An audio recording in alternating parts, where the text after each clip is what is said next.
previously on Eternal Blade manga. In part 1, the story opened with Killian, a mysterious wanderer, being relentlessly chased by the monstrous Equinoi. Meanwhile, Emerald was sneaking out of the Forbidden Forest for her morning hunt. Spotting Killian in grave danger, she intervened.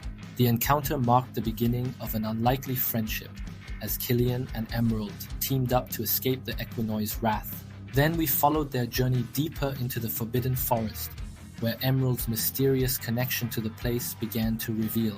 Emerald's Lightwalker's power that left everyone, including Killian, stunned. Back at the Lightwalker village, we were introduced to Malaya, Umi, and the thriving community, balancing their hidden sanctuary's safety with the growing threat outside. Now the next 30 pages of Eternal Blade are here. Secrets are unraveling, new dangers await, and Emerald's journey is only just beginning. Are you ready to see what happens next? Part 3 starts now. Welcome back, Shibui always here. If you are new to the channel, make sure to subscribe and hit that notification bell so you don't miss out on everything Shibui. Let's go, you! Emerald fully embracing her Lightwalker powers. She radiates with an intense, almost otherworldly glow that envelops her entire form. Her eyes shine with a blinding brightness, like a beacon of divine energy, evoking the essence of the Almighty. The moment captures her empowerment, her innate strength coming alive as she channels this ancient power from within. This scene showcases her transformation and hints at the incredible force she's capable of wielding. It's an awe-inspiring glimpse of the Lightwalker legacy alive in Emerald. Emerald smirked and motioned for Killian to stay close.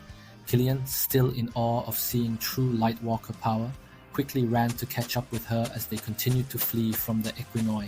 Killian finally caught up, his excitement bubbling over. He couldn't stop talking about how he had found a real Lightwalker and how his day just kept getting better. Overcome with joy, he introduced himself to Emerald, who reluctantly told him her name in return. Killian then revealed his true mission.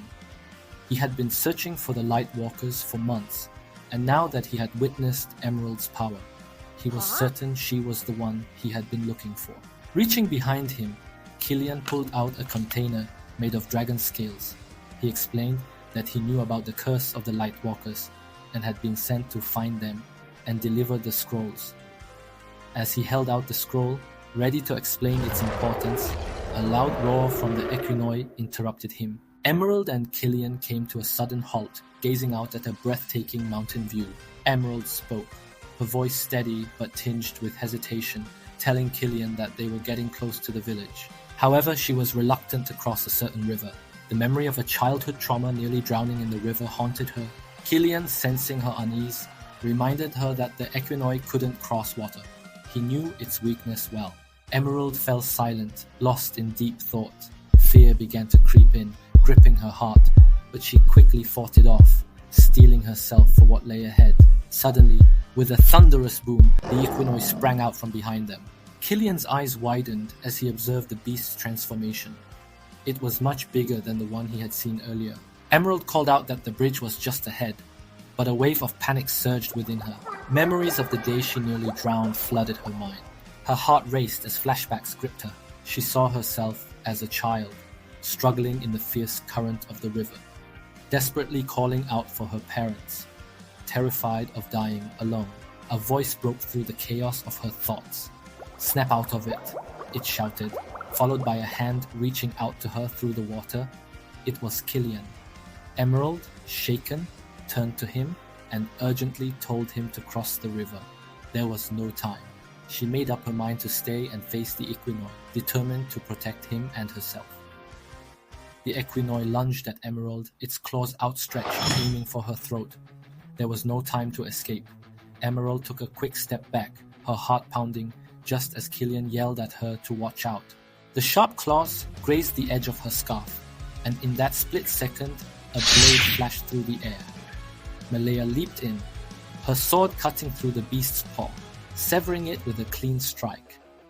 Emerald's breath caught as she realized once again her mother had saved her. Malaya glanced at the beast, her expression darkening. There shouldn't be such a creature roaming these woods, she thought, assessing the situation. Without hesitation, she commanded Emerald to cross the river with Killian. Now, she ordered, urgency in her voice. The fight was far from over. Melea returned to her battle stance, her Lightwalker powers flaring as she prepared to end this quickly. The beast's paw, already regenerating, was once again ready for an attack. But Melea was ready. As the Equinoid charged, she swung her sword, cutting off its paw a second time. The beast roared in fury, but Melea was already leaping above its snapping jaws, dodging the deadly maw with graceful precision. She landed with power, channeling the full force of her Lightwalker abilities into a finishing strike. Her sword slashed through the beast's body, splitting it in two. When Melea landed, the beast began regenerating once more, its power coursing through its rapidly healing body. She frowned, puzzled. Each time it transformed, it grew stronger, drawing on a new, unfamiliar source of power. The creature wasn't just dangerous, it was evolving. Melea had seen enough. Her mind raced with suspicion. Could this be the influence of the darkness? Determined to put an end to the beast, she began chanting in the ancient language of the Lightwalkers, calling upon the power of light and the Almighty. The air crackled with energy as she leaped high into the air, her blade glowing with lightning-charged power. With a swift 360-degree spin, she unleashed a devastating strike that sent shockwaves racing across the ground. The force of her attack shattered the surrounding terrain and caused the old wooden bridge to crack and crumble. On the far side of the bridge, Emerald, who had just crossed, turned back in worry, her heart sinking at the thought of losing her mother. But Melea, still infused with lightning-fast reflexes, dashed across the collapsing bridge with breathtaking speed. She rejoined Emerald and Killian just as the last remnants of the bridge gave way. Without missing a beat, Melea pulled Emerald into a tight hug, her motherly concern spilling out as she scolded her. "How could you leave without telling anyone, not even Umi? And who is this boy?" she added, her sharp gaze turning suspiciously toward Killian. Killian stood his ground, his expression resolute. Gathering his courage, he explained his presence. "I'm not here by accident," he began. "I've been searching for you for the legendary Lightwalkers." He revealed his knowledge of their curse and described his long journey across the desert of Cetra. Rolling up his sleeve, he revealed the distinctive markings of the Tenshi clan. "I am from the Oracles of the West," he declared. Melea's sharp eyes narrowed as she studied the markings. Recognition flickered across her face, and she gave a brief nod of acknowledgement. Killian then held up the dragon scale container, presenting the scroll he had carried with him. "This contains vital information from our lead elder," he said. Melea carefully unrolled the scroll, her brow furrowing as she read its contents. Emerald, curious and anxious, leaned over her shoulder to catch a glimpse. Her eyes widened in shock as she read the words. Melea abruptly dropped the scroll and turned to Killian. "You must come with me," she said, her tone firm. "This must be presented to the High Council." Emerald's voice broke through the tension. "Is it true?" she asked, her eyes searching Killian's face. He nodded confidently. Hope flared in Emerald's heart as she turned to Killian with a smile. High above the valley, Kage stands on a rocky overlook, watching them. Far below, Emerald and Killian are walking across an open field. They look small and unaware of the darkness looming over them. Kage lets out a quiet sigh, remembering what used to be her home, the Lightwalker village. She turns away from the view, stepping into the shadows. Her face partly hidden, and behind her 2 dark companions stand silently behind, blending into the forest's gloom. Kage declared, "It's good to be home." Her smile reveals a chilling, toothy grin, sharp and predatory, sealing the tone of unease and hinting that her homecoming might mark a turning point in the story. The final moments of Eternal Blade.